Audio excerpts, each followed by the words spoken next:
Empezaremos aclarando algo sobre lo que conocemos como el Imperio Azteca. ¿Sabías que esta palabra se popularizó hace relativamente poco? Más concretamente en el siglo XIX. Esta proviene de la lengua náhuatl y significa gente que vino de Aztlán. Se puede decir que es una forma válida de llamar a esta antigua civilización, pero los aztecas se hacían llamar a sí mismos como mexicas. Estos provinieron de la meseta del norte de México, donde eran grandes cazadores y recolectores, pero se cree que alrededor del año de 1325 después de Cristo fue cuando los mexicas se establecieron en una isla que se encontraba dentro del lago de Texcoco. Ahí fue cuando fundaron Tenochtitlan. Los aztecas conformaban una sociedad estratificada en tres grupos. Por un lado estaban los pipiltín, los cuales eran considerados como la nobleza, un grupo privilegiado que controlaba el gobierno y la religión. Los nobles no pagaban tributos, además de que estos podían vestir con ropas y joyas que estaban prohibidas al resto de la población, tales como las plumas, las telas de algodón, joyas de oro y piedras preciosas. Mientras que por otro lado encontrábamos a los macehuatín, los cuales eran en su mayoría artesanos, comerciantes y campesinos. Estos, además de tener que pagar tributos en especie al Estado, debían trabajar en tierras que eran propiedad de los pipiltín y también en la construcción de obras públicas, tales como caminos, puentes, palacios y templos. Y en el tercer estrato nos encontramos a los esclavos, los cuales eran prisioneros de las guerras que llevaban a cabo los mexicas para conquistar territorios. Pero estos podían ser también personas que cometían algún delito y la esclavitud era su testigo. Además de que estos a menudo eran seleccionados como víctimas de los rituales de sacrificios humanos. Toda la sociedad mexica estaba dividida en 20 clanes, llamados calpullis. Cada calpulli estaba conformado por familias de ascendencia común. Tenía un templo, tierras de cultivo y un jefe llamado Calpuyac. Este imperio era una teocracia gobernada por un monarca llamado Tlatoani. A lo largo de su historia, los aztecas fueron gobernados por 11 distintos tlatoanes, siendo Moctezuma el más reconocido. Varios historiadores afirman que la riqueza económica de los aztecas se debió a varios factores, entre los que se encuentran el control que estos tenían sobre los pueblos vecinos. Gracias a este control, los aztecas tenían acceso a mano de obra constante para realizar cualquier tipo de trabajo.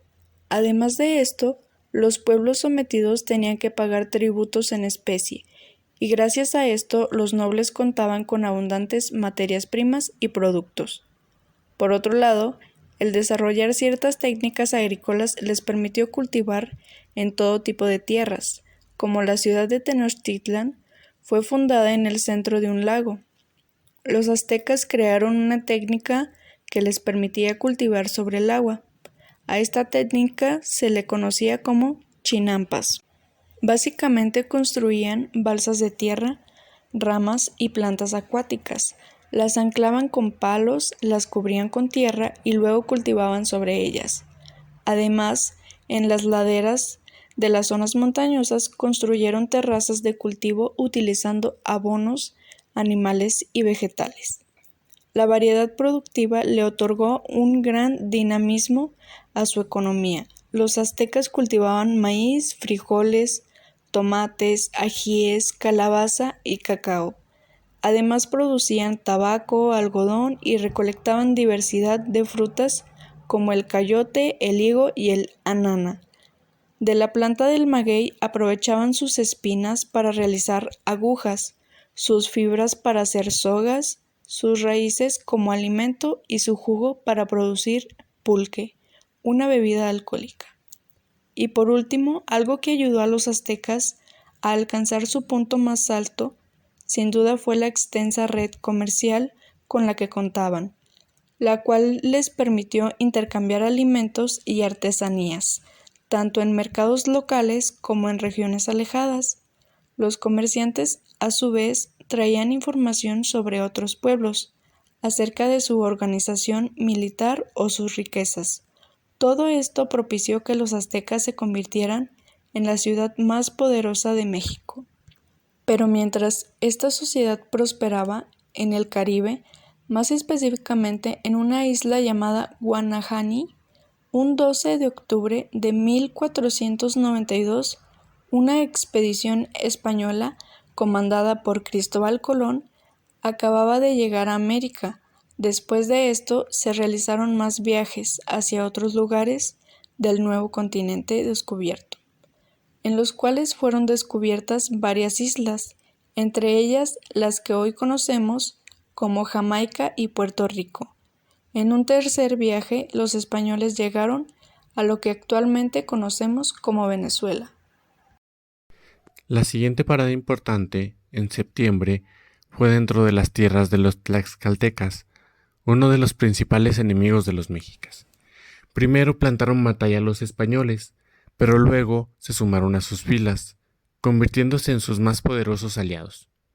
A través de sus intérpretes, Cortés podía aprovechar la situación política de Mesoamérica para aliarse con los pueblos que no querían el dominio azteca. Esta sería otra de las claves de su victoria, pero no ocurrió lo mismo en todas partes. Al llegar a Cholula, una de las principales ciudades de la época, los españoles atacaron, asustados por los rumores de una emboscada. Alrededor de 4,000 indígenas murieron en la matanza de Cholula, uno de los momentos más terribles de la expedición. Finalmente llegaron a Tenochtitlan en noviembre de 1519 y se maravillaron con su espectacularidad. Además, por fin se encontraron nuestros dos protagonistas, Cortés y Moctezuma, quien los recibió como invitados de honor. Cortés era muy consciente del poder de sus enemigos, pero también sabía que tomar a Moctezuma implicaba tomar el control del imperio. La verdadera pregunta es, ¿por qué el emperador mexica decidió dejar que los invasores se acerquen tanto? Existen muchas interpretaciones. La más tradicional señala que los mexicas confundían a los españoles con seres divinos y a su líder Cortés con el místico Quetzalcóatl, que se había ido hacia el este con la promesa de regresar a recuperar lo que le pertenecía.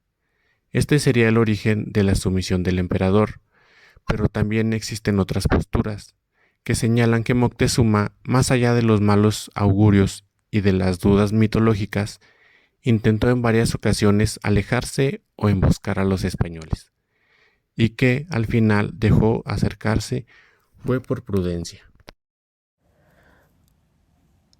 Ahora, antes de ver cómo lograron estos pocos españoles conquistar al imperio azteca, tenemos que ver cómo llegaron hasta él. Fue una travesía en sí misma. En la primera parte de su viaje recorrieron Yucatán. Ahí encontraron a Jerónimo de Aguilar, un náufrago que tras vivir muchos años en esas tierras había aprendido el idioma maya. También tuvieron en marzo su primer enfrentamiento importante contra los mayas de Tabasco, que, tras ser derrotados, les ofrecieron un grupo de doncellas. Entre ellas se encontraban una de las mujeres más polémicas de la historia de México. Se trata de la Malinche o Doña Marina, una joven que habla tanto como náhuatl como maya. Ella y Aguilar serían los principales intérpretes de Cortés, piezas claves en la conquista. Tras esto se encontraron con la primera embajada mexica, enviada por el emperador Moctezuma para contactar a los desconocidos. Tiempo después, entre abril y julio, Cortés decidió fundar una ciudad, la Villa Rica de la Veracruz. Primero, conseguía así una base costera, con todos los beneficios que eso significaba. Pero, en segundo lugar, su intención era solucionar la legalidad de la expedición frente a las autoridades locales. Cortés terminó su relación con Velázquez y fue nombrado nuevamente capitán, eliminando cualquier vínculo legal con el gobernador de Cuba. Además, para complementar la jugada, envió al rey Carlos una carta contándole lo encontrado y lujosos regalos que lo probaban. Su objetivo era que el rey dejara la conquista en sus manos, porque si no, estaría arriesgando su vida en vano. La siguiente parada importante, en septiembre, fue dentro de las tierras de los tlaxcaltecas, uno de los principales enemigos de los mexicas. Primero, plantaron batalla a los españoles, pero luego se sumaron a sus filas, convirtiéndose en sus más poderosos aliados. A través de sus intérpretes, Cortés podía aprovechar la situación política de Mesoamérica para aliarse con los pueblos que no querían el dominio azteca. Esta sería otra de las claves de su victoria. Pero no ocurrió lo mismo en todas partes. Al llegar a Cholula, una de las ciudades más importantes de la época, los españoles atacaron, asustados por los rumores de una emboscada. Alrededor de 4,000 indígenas murieron en la matanza de Cholula, uno de los momentos más terribles de la expedición. Finalmente, llegaron a Tenochtitlan en noviembre de 1519 y se maravillaron con su espectacularidad. Además, por fin se encontraron nuestros dos protagonistas, Cortés y Moctezuma, quien los recibió como invitados de honor. El conquistador español iba acompañado por sus tropas y 1,000 tlaxcaltecas, enemigos de los mexicas. Cuando comenzaron a aflorar recelos entre los recién llegados y los locales, los españoles apresaron a Moctezuma. En mayo de 1520, Cortés debió hacer frente a una expedición enviada en su contra por el gobernador de Cuba, y cuando regresó a Tenochtitlan se encontró con el comienzo de una rebelión. Los mexicas estaban descontentos con la presencia española, y Pedro de Alvarado comandó una matanza de nobles durante la realización de un ritual de sacrificio humano, llamado la Matanza de Templo Mayor, que provocó como respuesta el asedio de su guarnición. El 30 de junio, los españoles huyeron de la ciudad en lo que la historiografía hispánica bautizó la Noche Triste. Durante la retirada se produjeron enfrentamientos y persecuciones que se cobraron la vida de muchos españoles y tlaxcaltecas. Antes de este hecho había muerto también Moctezuma, aunque no queda claro en qué circunstancias, tal vez asesinado por los propios mexicas o por los españoles. Los españoles se refugiaron en Tlaxcala luego de superar un ataque de los mexicas en la batalla de Otumba de julio de 1520.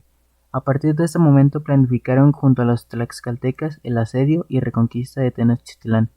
Un factor que favoreció a los españoles fue una epidemia de viruela que afectó a los mexicas desde septiembre de 1520, producto del contacto con los europeos y que les provocó importantes bajas. Cortés a su vez hizo desarmar los barcos de la costa para luego armarlos de nuevo en el lago que rodeaba a Tenochtitlán para favorecer el asedio.